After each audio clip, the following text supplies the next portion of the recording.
ওসমান হাদিকে হত্যার পরিকল্পনা এবং এর ছক করা হয়েছিল আরও আগে। কখন, কোথায়, কিভাবে গুলি করে কোন কোন রুট ধরে পালিয়ে যাবে এর সবই ছিল পূর্ব নির্ধারিত। এই ঘটনায় এক দুজন নয়, নানা পর্যায়ে জড়িত আরও অনেকে। কোন রুট ধরে কিভাবে রাজধানী ছেড়েছে সন্দেহভাজন ফয়সাল আর আলমগীর তার খোঁজ করেছেন সহকর্মী মশিউর অনিক।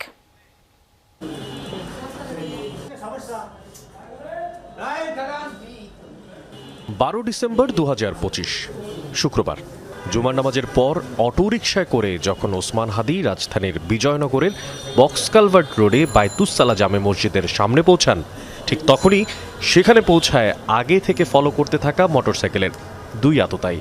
প্রশ্ন হলো, এত সিসি ক্যামেরা, এত নিরাপত্তা বেষ্টনীর মধ্যেও রাজধানীতে দিনে দুপুরে কিভাবে এমন একটা কর্ম সংগঠিত করে পালিয়ে যেতে পারে আততায়ীরা? যমুনা টেলিভিশন সেই আদ্যপান্ত খুঁজে বের করার চেষ্টা করবে।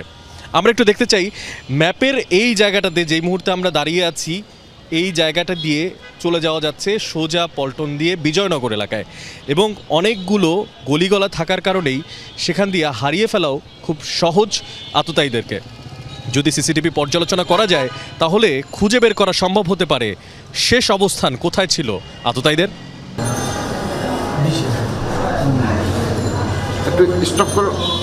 সময় দুপুর 2:20। বক্স কালভার্ট রোডের বাইতুস-সালা জামে মসজিদের সামনে দিয়ে রিকশায় করে উদ্যানের দিকে যাচ্ছিলেন হাদি ও তার রাজনৈতিক সহকর্মীরা। হাদির রিকশায় ছিল তিনি নিজে সহ আরও একজন। হঠাৎ মোটরসাইকেলের দুই আততায়ী পেছন থেকে গুলি ছোড়ে ওসমান হাদির মাথাকে লক্ষ্য করে। এরপরই দ্রুত বেগে হাদির রিকশা পেরিয়ে পালিয়ে যায় আততায়ীরা। এরপর মোটরসাইকেল কোন রুট ধরে কোথায় গিয়েছিল? আরও কয়েকটি ভবনের সিসি ক্যামেরা ফুটেজে দেখা যাচ্ছে মোটরসাইকেল সোজা রাস্তা ধরে পেরিয়ে যায় বক্স কালভার্ট রোড ও মসজিদ রোডের সংযোগ সড়ক ধরে। এরপর বক্স কালভার্ট রোডের মূল সড়ক পেরিয়ে দ্রুত গতিতে এগিয়ে যায় সেগুনবাগিচার দিকে। সেখান দিয়ে বের হওয়ার কয়েকটি রাস্তার মধ্যে একটি হচ্ছে গুলিস্তান, অন্যটি বিজয়নগর এবং সোজা শিল্পকলা। মোটরসাইকেলটি সোজা শিল্পকলার রাস্তা ধরে ভেতরে চলে যায়। সেখান দিয়ে বের হওয়ারও আরও 3টি রাস্তা, তার মধ্যে শিল্পকলা ভবন, অন্যটি প্রেস ক্লাব এবং আরেকটি কাকরাইল মসজিদ সড়ক। ঠিক কোন পথে গেছে মোটরসাইকেলটি? সেগুনবাগিচা এলাকার আরেকটি সিসি ক্যামেরা ফুটেজে দেখা যায় দ্রুত গতিতে মোটরসাইকেলটি এগিয়ে যায় শিল্পকলা একাডেমির রাস্তা ধরেই।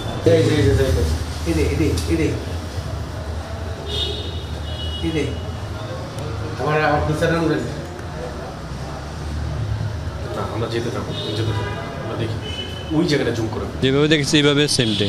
আর কয়েক জায়গায় দেখলাম যে অবস্থা, এই অবস্থা আমি দেখছি, কিন্তু ফেসটা পুরো ভাসে না। সব জায়গার মধ্যে দেখলাম যে ফেসটা তার ভাসে না, যে স্পিডে আসছে ওই স্পিড আরও স্লোভাবে আসলে সে তো শ্যুট করে মানে তারা ঘুরে ঘুরে চলে গেছে। আমি ধরতে গেলাম, পুলিশে আমারই আগে হেরস্ত করবো যে আপনি কি দেখছেন, কি জানেন, আপনি সাক্ষী দেন, আপনি থানায় চলেন।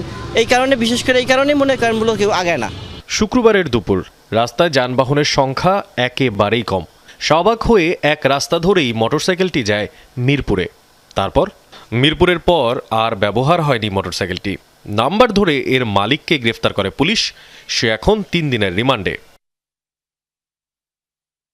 ঘটনার পর শুক্রবার মধ্যরাতে সীমান্তে বাড়ানো হয় নজরদারি, আততায়ীরা যেন পালিয়ে যেতে না পারে। পুলিশ এখনও বলছে বৈধ পথে দেশ ছেড়ে যাওয়ার কোনো রেকর্ড নেই। আবার হালুয়াঘাট সীমান্ত থেকে 2 মানব পাচারকারীকে আটকও করা হয়েছে। তাদের কাছ থেকে পাওয়া গেছে ফয়সাল, আলমগীরের পালিয়ে যাওয়ার তথ্য। বাট আমরা ট্রাই করতেছি।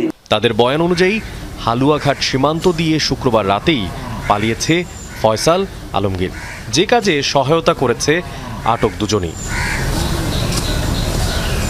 মাঝে 2 বার দুটো প্রাইভেট কার বদলের তথ্য পাওয়া যাচ্ছে। তবে কারা তাদের জন্য এসব ব্যবস্থা করে রেখেছিল তাদের খুঁজছে আইন শৃঙ্খলা রক্ষাকারী বাহিনী। মশিউর অনিক, যমুনা নিউজ, ঢাকা।